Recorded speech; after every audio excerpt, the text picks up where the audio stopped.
السلام علیکم۔ ہم ساحل ادیم کے مارکسزم کے حوالے سے خیالات کی بات کر رہے ہیں۔ ساحل ادیم کا وتیرہ ہے کہ وہ سویپنگ اسٹیٹمنٹ دیتے ہیں، اور انہوں نے اپنے ایک ویڈیو میں جو ہے وہ کہا جی مارکسزم دھڑام سے گر گیا، اور بھی جگہیں پر انہوں نے مارکسزم کے حوالے سے بات کی، لیکن ان کے اس دعوے کو جو ہے وہ تھوڑا سا حقائق کی روشنی میں دیکھے جانا چاہیے۔ یہ پارٹ 2 ہے۔ پارٹ 1 میں نے یہ بتایا کہ کس طرح مارکس نے طبقے کی بات کی، اور یہ بات کی کہ جی استحصال کے بغیر آپ دولت جمع نہیں کر سکتے، اور اس میں نے ساری مثالیں دیں۔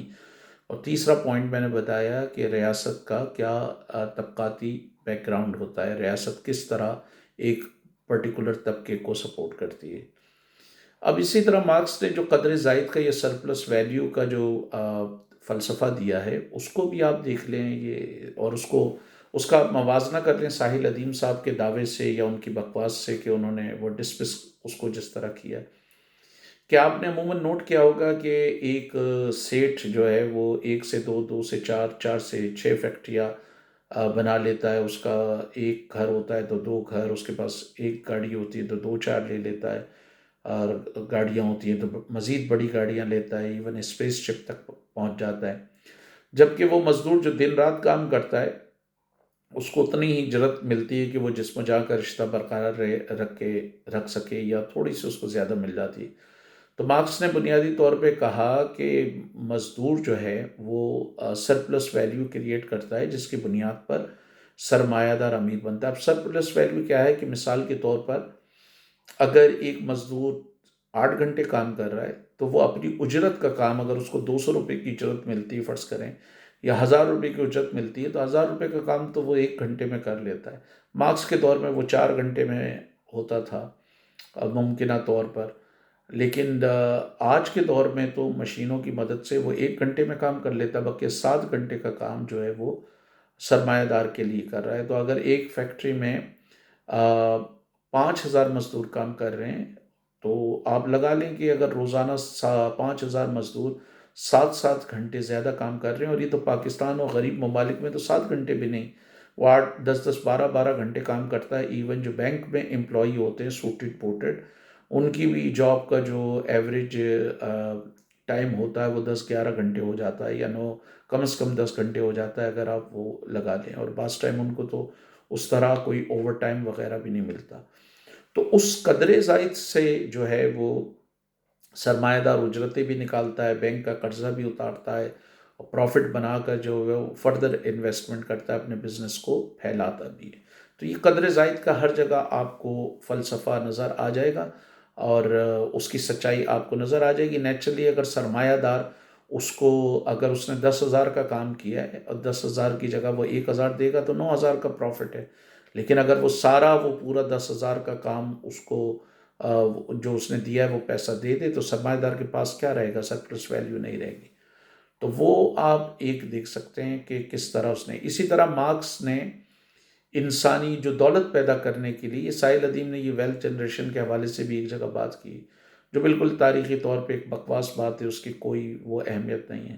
دولت پیدا کرنے کے لیے بنیادی طور پہ 2 چیزوں کی ضرورت ہوتی ہے جو مارکس نے بیان کی، ایک نیچر ہے، اور ایک انسانی محنت ہے۔ نیچر سے آپ کو درخت ملتا ہے، آپ لکڑی کاٹ کے اس کی میز کرسی کچھ بھی بنا لیں۔ نیچر سے آپ کو آئرن اور ملتا ہے، آپ اسٹیل بنا لیں، لوہا بنا لیں۔ ربر ملتا ہے، اس کا آپ ٹائر شائر کچھ بھی بنا سکتے ہیں۔ تو بنیادی طور پر جو نیچر ہوتی ہے اور انسانی محنت ہوتی ہے، یہ مل کر جو ہے وہ دولت پیدا کرتی ہے۔ سرمایہ دار کا یہ دعویٰ ہے کہ جی وہ نہیں، جی انویسٹمنٹ ہوتی، بھئی جب انسان کے پاس کوئی انویسٹمنٹ نہیں تھی، اس نے جنگلوں میں 2 پتھروں کو رگڑ کر آگ پیدا کی، آگ سے اس نے آلات بنائے، آلات سے جو ہے وہ اس کا جو ہے وہ معیشت کا سلسلہ آگے بڑھا۔ میں اگر ایک سرمایہ دار ہوں اور میں 5 کروڑ کی مشینیں لگا دیتا ہوں، اور اس مشینوں کے سامنے اگر میں بین بجانا شروع کر دوں یا ڈھول پیٹنا شروع کر دوں، تو اس سے دولت نہیں نکلے گی۔ معیشت کی زبان میں وہ ڈیٹ کیپٹل ہے یا مردہ سرمایہ ہے، اور اس کی ڈپریسیشن ہوگی۔ مشینیں اگر نہیں چلیں گی تو ان کی ڈپریسیشن ہوگی، ان کی مزید قیمتوں میں کمی ہوگی۔ تو مارکس نے یہ کہا کہ لیبر ڈویل کام کرتا ہے، جو آلریڈی پہلے کی لیبر ہوتی ہے اس کو ریٹین کرتا ہے، مثلا ان مشینوں میں جو لیبر لگی ہوئی ہوتی پہلے سے، اس کو استعمال کرتا ہے، اور مزید پھر دولت پیدا کرتا ہے۔ اور محنت کا اعتراف، دولت پیدا کرنے میں محنت کا کتنا اہم رول ہوتا ہے، اس میں صرف مارکس کا ہی خیال نہیں تھا، بلکہ ایڈم اسمتھ اور ریکارڈو بھی اس کو بڑا ریکارڈ کرتے تھے۔ ایڈم اسمتھ نے ڈائمنڈ اور پانی کا جو ایک کمپیریزن پیش کیا، اس میں اس نے بنیادی طور پہ بتایا کہ ڈائمنڈ اس لیے مہنگا ہوتا ہے کہ اس کو ایکسٹریکٹ کرنے میں ہیومن لیبر بہت لگتی ہے، جبکہ ایڈم اسمتھ کے دور میں لازم ہے پانی بکتا نہیں تھا۔ اس نے کہا پانی ہر جگہ دستیاب اس لیے وہ سستا ہوتا ہے۔ آج بھی آپ دیکھیں گے ڈائمنڈ ہو گیا، سونا ہو گیا، سلور ہو گیا، ان کی مہنگائی کی وجوہات میں ایک وجہ یہ بھی ہے کہ ان کی ایکسٹریکشن مشکل ہوتی ہے۔ اسی طرح جن علاقوں میں ایکسٹریکشن ایزی ہوتی ہے، چاہے وہ تیل کی ہو یا کسی اور چیز کی ہو، تو وہاں پر وہ نسبتاً سستا ہو سکتا ہے، لیکن جہاں پر ایکسٹریکشن مشکل ہوگی وہاں پہ بھاری انویسٹمنٹ چاہیے ہوگی۔ یہ جو نیو لبرل تھنکر ہائیک تھا، اس نے محنت کی جو محنت کا عنصر ہے اس کو بالکل نظر انداز کیا، جس کو ساحل ندیم صاحب اور یہ دوسرے اور یہ بل گیٹس وغیرہ پہ زیادہ بکواس کرتے ہیں کہ بل گیٹس کا فلاں معاملہ تھا تو فلاں سی ای او کا جو ہے آئی کیو لیول یہ تھا، بٹ ان ریالٹی دولت پیدا کرنے کے لیے آپ کو محنت اور نیچر کی ضرورت ہوتی ہے، انسانی محنت اور لیبر۔ اب آپ یہ کہیں گے نہیں جی سرمایہ دار انویسٹمنٹ کرتا ہے، تو بھائی سرمایہ دار جو انویسٹمنٹ کرتا ہے، اگر آپ کے پاس ایک ایسی حکومت ہو جو مزدوروں کی، کسانوں کی، نچلے طبقات کی ہو، وہی پیسہ جو ہے وہ حکومت لگائے گی، اور اس سے جو منافع آئے گا وہ بجائے اس کے کہ وہ کسی ایک سیٹ کھوتی والا دھوتی والا کی جیب میں جائے، وہ منافع جو ہے وہ عوام کے اجتماعی مفاد پہ خرچ ہوگا۔ اس سے شفا خانے بنیں گے، اسکول بنیں گے، اس سے جو ہے وہ نکاسی آب کا نظام بہتر ہوگا، لوگوں کو مناسب جو ہے وہ رہائش ہوگی، ایک ڈیسنٹ رہائش ہوگی۔ تو وہ جو انویسٹمنٹ ہے وہ سرکار کرے، اور بھئی اگر 50 کروڑ جو ہے وہ کسی سرمایہ دار نے لگائے، وہ گورنمنٹ بھی لگا سکتی ہے، اور گورنمنٹ جب لگائے گی تو وہ زیادہ آسان ہوگا، اس کو جو ہے وہ جگہ سستی ملے گی، اس کو انرجی جو ہے ڈسکاؤنٹڈ ریٹ پہ ملے گی، تو گورنمنٹ آرام سے بزنس کر سکتی ہے، یہ کوئی اتنا مشکل چیز نہیں ہے۔ تو آپ سرپلس ویلیو کا بھی یہ آسپیکٹ دیکھ لیں۔ پھر مارکس نے اگر یہ کہا کہ سماجوں میں بنیادی طور پہ طبقات کی میں کشمکش ہوتی ہے، کہاں ہمیں یہ کشمکش نظر نہیں آئی؟ بھئی اگر یونانیوں کے آپ دور میں چلے جائیں تو، یا رومنز کے دور میں چلے جائیں، اسپارٹکس کی بغاوتیں رہی ہیں، وہاں پر جو یونان میں جن کو آپ کہتے تھے کہ موب کا رول یا جمہوریت پسندوں کا رول جو اقتدار تھا، وہ بنیادی طور پہ کسی حد تک نچلے طبقات کا تھا۔ روم میں جو اسپارٹکس یا غلاموں کی لڑائی ہوئی وہ اسی طرح سے ہے۔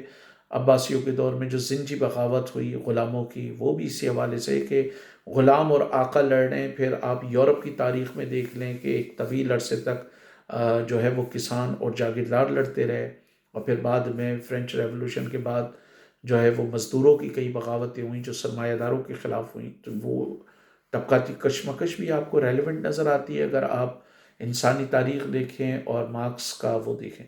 اب یہ کہ اسی طرح ڈائلیکٹیکل مٹیریلزم جو مارکس کا خیال ہے کہ بنیادی طور پر جو آپ کا جو خیالات ہوتے ہیں، ان خیالات کا جو منبع ہوتا ہے آپ کا ارد گرد کا ماحول ہوتا ہے، اور یہ بڑا رول پلے کرتا ہے۔ وہ یہ کہتا ہے کہ جب انسان دنیا میں آیا، یا جب انسان نے معاشرے میں قدم رکھا، تو پہلا لازمی بات اس کے لیے سوال یہ تھا کہ اس کے لیے زندہ رہنا سب سے اہم چیز تھی۔ زندہ رہنے کے لیے جو ہے اس نے جو ہے وہ کمانے کے طریقے یا خوراک تلاش کرنے کے طریقے تلاش کیے۔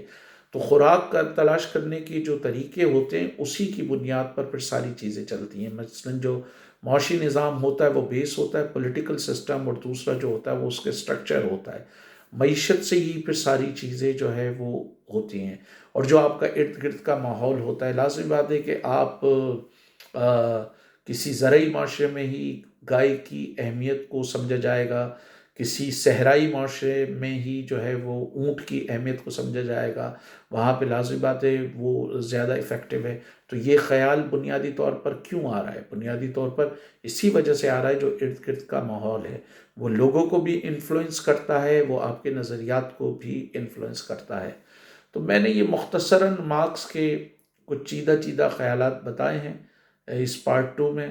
کوشش کریں گے ہم پارٹ 3 میں یہ بتائیں کہ انہوں نے یہ ساحل ندیم صاحب نے یہ جو بات کی کہ مارکسزم دھڑام سے گر گیا، کہ مارکسزم کو جو پریکٹس میں لایا گیا تو کیا اس نے کوئی چمتکار دکھائے یا نہیں دکھائے. اس کے علاوہ مارکس کا جو سائیکالوجی میں کنٹریبیوشن ہے اس کے حوالے سے بھی ہم پارٹ 3 میں بات کریں گے.